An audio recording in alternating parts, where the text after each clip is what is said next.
The next procedure that we want to take a look at is the ability to create offset alignments from our centerline alignment. Now, perhaps in your previous work, when creating your curves and right-of-way lines, you was simply taken the centerline polyline and offset it to create the curb lines and the right-of-way. The advantage of using offset alignments is that those offset alignments are then linked to the centerline alignment. So that way, when the geometry of the centerline changes, the offset alignments also change in relation to the centerline. So let's take a look at creating offset alignments on each side of our centerline for our edge of paving and a right-of-way line. If I go to the Home tab of my ribbon, and then to Create Design, and then the drop down under Alignment, I have the choice here for Create Offset Alignment. The first prompt is to select the alignment, and I'll select on that one. It then brings up the Create Offset Alignments dialog.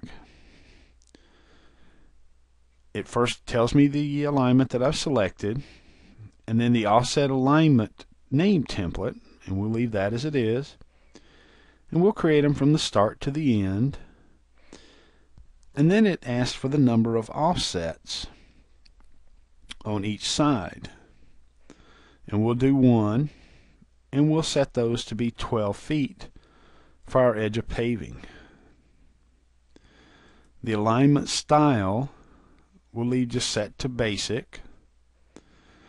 And then the alignment layer, I'll elect to put those on my proposed curb layer.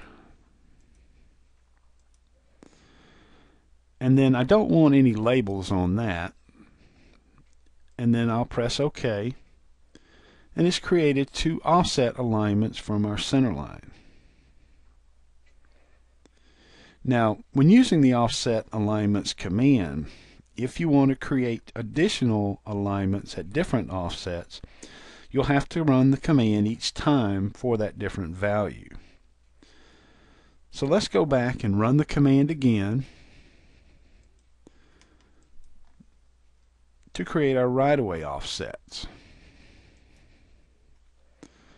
Again, everything looks good, but we'll change our offsets to be 25 feet each side.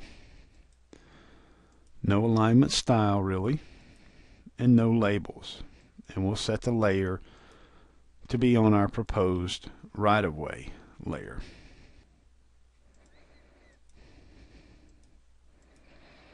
And then press OK, and my right-of-way lines are drawn in as well. So now, by using the offset alignments command, if I were to select on my alignment, my center line, and then just using one of the grip options, as I change the geometry of my center line, those offset alignments will also adjust to reflect that geometry change. Now I'll just go ahead and undo that.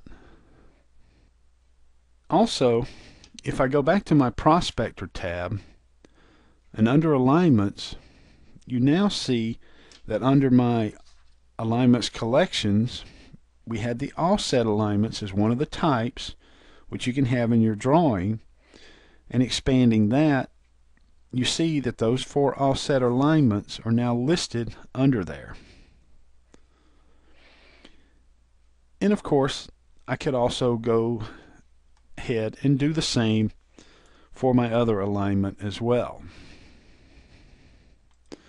So we'll come back up here, create the offset alignments, select it, and again you'll see main things that will be changing are the width and the style and the layer.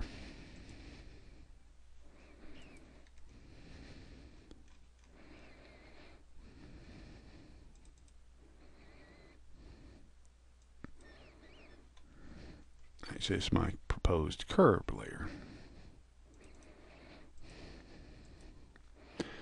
And then we'll do the same for my right-of-way line as well.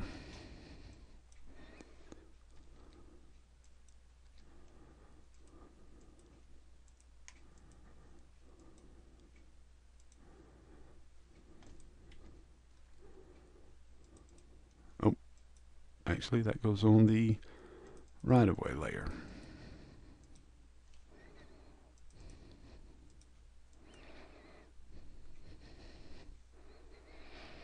And now, if we go back to the prospector, you'll see again, I now have all of those for my second road listed under my offset alignments as well.